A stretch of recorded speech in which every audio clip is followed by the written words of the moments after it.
বাহিরে প্রচন্ড বৃষ্টি হচ্ছে। এ সময় যদি ভূতের গল্প শোনা যায় তাহলে মন্দ হয় না। জিন ভূতের রাজ্যে তোমাকে স্বাগতম। আমি মাইশাস টাইনি ওয়ার্ল্ড। আজকের গল্পটা শুরু করা যাক। গ্রীষ্মকালের খুব সাধারণ এক সন্ধ্যা রাত। হাসান সাহেব এই মুহূর্তে অবস্থান করছেন তার গ্রামের বাড়িতে, তৈরি হচ্ছেন বাসায় ফেরার। হাসান সাহেবের স্ত্রী সন্তান থাকেন কাছের উপজেলা শহরে ভাড়া বাসায়। তিনি নিজে থাকেন জেলা শহরে চাকুরির সুবাদে। তিনি অফিস থেকে প্রতি বৃহস্পতিবার ছুটি পেয়ে সন্ধ্যায় বাসায় আসেন। শুক্রবার স্ত্রী সন্তান নিয়ে গ্রামে যান, আর শনিবার সকালে গ্রাম থেকে বাসা এবং বাসা থেকে অফিসের উদ্দেশ্যে রওনা হন। তবে আজ তার স্ত্রী সন্তান কেউ সঙ্গে আসেননি। ছেলের পরীক্ষা চলছে। এই মুহূর্তে গ্রামে গেলে রেজাল্টে প্রভাব পড়বে বলে তিনি নিজেই আনেননি। আজকের একটা থাইক্কা যাবাব। না মা, রাব্বির পরীক্ষা শেষ হলে এসে কয়েকদিন থাকবো না, আজকে যাই বাগা দীক্ষা তাড়াহুড়ো করে ভাত রাঁধছি, দুধ জাল দিছি, কয়টা খাইয়া একটু জিরাইয়া পরে যাও। আচ্ছা যাও, আমি আসছি। খাবার খেয়ে বাড়ি থেকে রওনা হতে একটু দেরি হয়ে যায় হাসান সাহেবের। তার উপর আকাশটাও কেমন মেঘলা, গায়ে কেমন মৃদু ঠান্ডা বাতাস অনুভূত হচ্ছে। মনে হয় বৃষ্টি পড়বে। মায়ের কাছে জিজ্ঞেস করলেন বাড়িতে ছাতা আছে কিনা। মা জানালেন ছাতা নষ্ট। অগত্যা ছাতাহীন ভাবে রওনা হতে হলো হাসান সাহেবকে। হাসান সাহেবদের বাড়ি থেকে বেরিয়ে মিনিট 20 পথ হেঁটে গেলে মূল সড়ক। জায়গাটার নাম বটতলা। এই অন্ধকার রাতে বটতলা অব্দি হাসান সাহেবের সঙ্গী হয়েছেন তার ভাগিনা ও বাড়ির পোষা কুকুর। নয়তো এত রাতে একাই মেঠো পথে আসাটা কিঞ্চিত ভয়ের ব্যাপারই ছিল হাসান সাহেবের জন্য।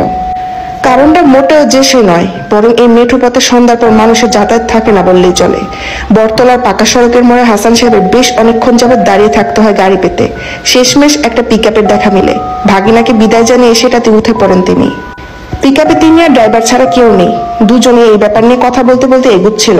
চারদিকে শুধু অন্ধকার রাস্তা, দুধারে উঁচু হয়ে আছে বহু চেনা অচেনা গাছ, কোনোটা আম, কোনোটা কাঁঠাল কিংবা অন্য কিছু।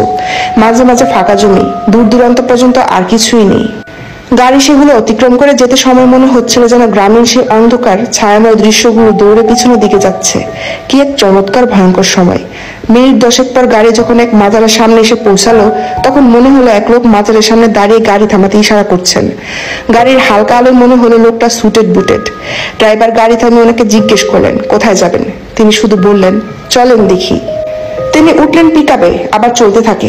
চলতে চলতে এক পর্যায়ে এক 4 রাস্তার মোড়ে এসে আবার নষ্ট হয়ে যায়। ড্রাইভার নেমে বহু চেষ্টা করলেন সচল করতে, তবে তা আর সচল হয়নি। ড্রাইভার দুঃখিত হয়ে জানালেন বাকি পথ যেন হেঁটে যায় তারা।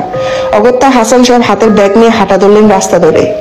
গ্রাম থেকে উপজেলা শহর খুব বেশি দূরে না, তার উপর প্রায় অর্ধেক রাস্তা তিনি চলে এসেছেন। বড়জোর ঘন্টাখানেক লাগবে হেঁটে বাসায় পৌঁছাতে। এর মধ্যে নিশ্চয়ই কোনো গাড়ি আসবেই ভাবছিলেন হাসান সাহেব। হাসান সাহেব হঠাৎ পিছন থেকে একটা ডাক শুনতে পেলেন গম্ভীর কণ্ঠে, ভাই যাবেন কোথায়? পিছনে ঘুরে দেখলেন গাড়িতে ওটা সে লোকটা যিনি পুরো গাড়িতে তেমন কোনো কথাই বলেননি। সরকারি কলেজের পিছনে আমার বাসা, ওইখানে যাচ্ছি। ও, আমি ওইদিকে যাচ্ছিলাম। আপনি গ্রামে গিয়েছিলেন বুঝি? হ্যাঁ ভাই। এইভাবে টুকটাক কথা বলতে থাকে সেই অচেনা লোকটা। এক পর্যায়ে হাসান সাহেব জিজ্ঞেস করলেন বাচ্চা কাচ্চা কয়জন ভাইজান? জি আল্লাহর রহমতে 16 জন, 12 জন ছেলে এবং 4 জন মেয়ে।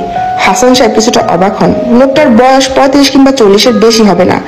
এই যুগের মানুষ হয়ে এতগুলো বাচ্চা নেওয়ার ব্যাপারটা তিনি যেন বিশ্বাস করতে পারছিলেন না। এই ভাবনাতে থাকা অবস্থায় লোকটা বললেন অবাক হচ্ছেন সংখ্যা শুনে? বাচ্চা কাচ্চার মেহমান দুটি আল্লাহর রহমত।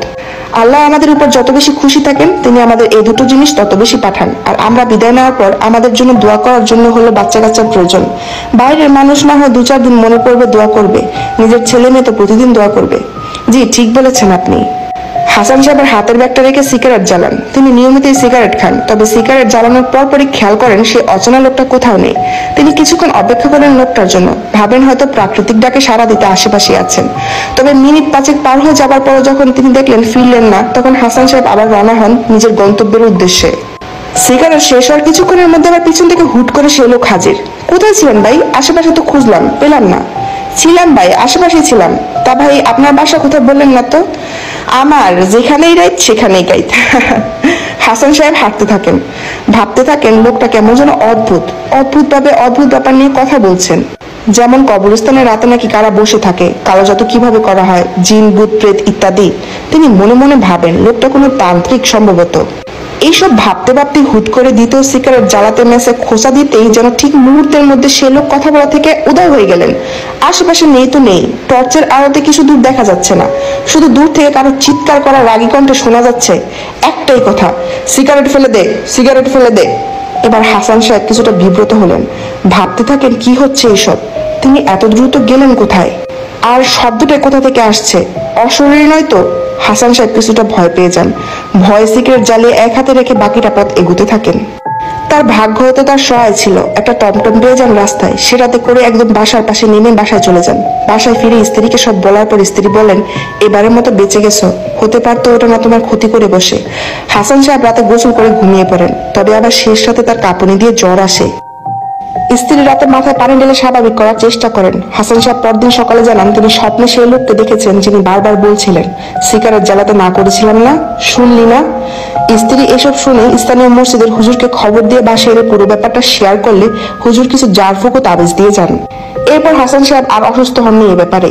সেই রাতে সেই সহযাত্রী কে ছিল, কিংবা আসলে কি ঘটেছিল, কেন ঘটেছিল, আর কি বা হতে পারতো, সেসব ব্যাপারে হাসান সাহেব ভাবতে চান না। তিনি শুধু শুকরিয়া আদায় করেন তিনি ভয় পাওয়া ছাড়া আর পরিবারের তেমন কোনো ক্ষতি হয়নি এই বিষয়টার জন্য। তবে এখনো মাঝে মাঝে তার কানে দুটো কথা বাজে, যেখানে রাইত সেখানেই কাইত, আর সিগারেট ফেলে দে, সিগারেট ফেলে দে। আজকের গল্পটা এখানে